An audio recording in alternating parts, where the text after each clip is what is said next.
मित्रांनो, नवीन तबला जे शिकत आहेत त्यांच्यासाठी आपण आपल्या यूट्यूब चॅनलवरती एक तालांची नवीन सीरीज सुरुवात केलेली आहे। तर या सीरीजमध्ये आपण मागच्या वेळेस ताल दादरा बघितला होता, यावेळेस आपण ताल केरवा बघणार आहोत। तर दादऱ्याप्रमाणेच ताल केरवा ही अत्यंत उपयोगी ताल आहे। हा ताल सुद्धा सुगम संगीतासाठी वाजवला जातो।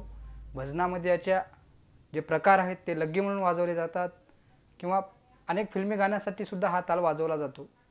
तर आपल्या शास्त्रीय संगीतामध्ये ताल मूळ ताल आपल्याला म्हणता आला तर त्याचे प्रकार सुद्धा आपल्याला वाजवता येतात, ते समजतात, ती म्हणण्याची एक पद्धत आहे। तर ते आपण शिकणार आहोत। तर आपण आपल्या संगीतामध्ये कुठलाही ताल मोजतो तर तो आधी हातावर त्याची काउंटिंग करणे आवश्यक असते। हातावर जर तो ताल छान म्हणता आला एका लयीमध्ये तर तो तसाच तबल्यावर आपल्याला वाजवता येतो। तर पाहूया केरवा ताल। केरवा ताल हा 8 मात्रेचा ताल आहे। हा ताल 2 भागामध्ये विभागलेला आहे, म्हणजे 2 भाग आहेत त्याचे, 4-4 मात्रेचे असे 2 भाग आहेत।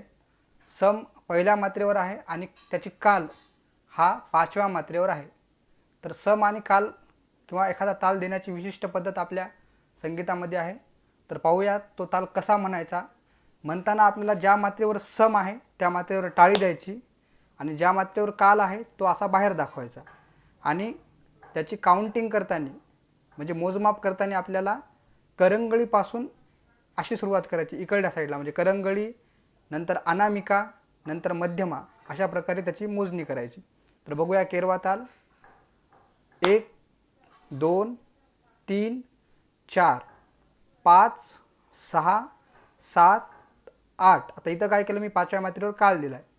1 2 3 4 5 6 7 8। आता दुप्पट 1 2 3 4 5 6 7 8।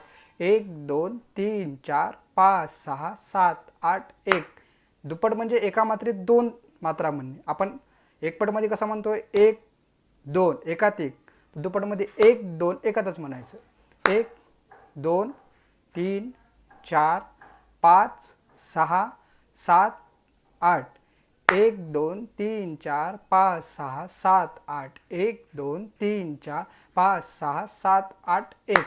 आता केरव्याचे जे बोल आहेत ते बोल आपण म्हणणार आहे।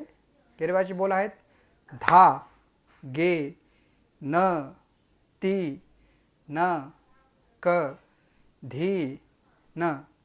धा गे न ती न क धी न। धा गे न ती न क धी न। धा गे न ती।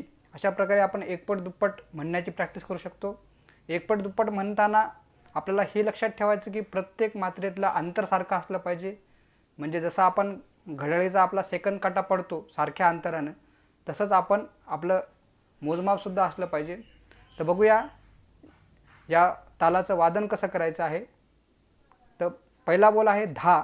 धा वाजवायचा आहे इकडे चाटीवर, इकडे गे डग्यावर, धा। त्याच्यानंतर गे इकडं तर्जनीने, गे। न, न म्हणजे ना। चौथा अक्षर आहे ती। ती आपल्याला वाजवायचं शाईवर, ती। धा गे न ती। त्याच्यानंतर न क धी न। न वाजवायचं परत चाटवर, न क धी न। धी इकडं मध्ये, धी न। न म्हणजे ना आहे आणि क आपल्याला डग्याच्या थापेवर मारायचा आहे आणि गे नुसता वाजवायचा आहे। हे 3च व्हेरिएशन आहेत। बघा एकदा परत, धा गे न ती न क धी न। आता एकपट दुप्पट वाजवूया आपण जशी म्हणली तशी। धा गे न ती न क धी दुप्पट। धा गे न ती न क धी न। धा गे न ती न क धी न। धा गे न ती न क धी न। धा गे न ती न क धी न। धा गे न ती न क धी।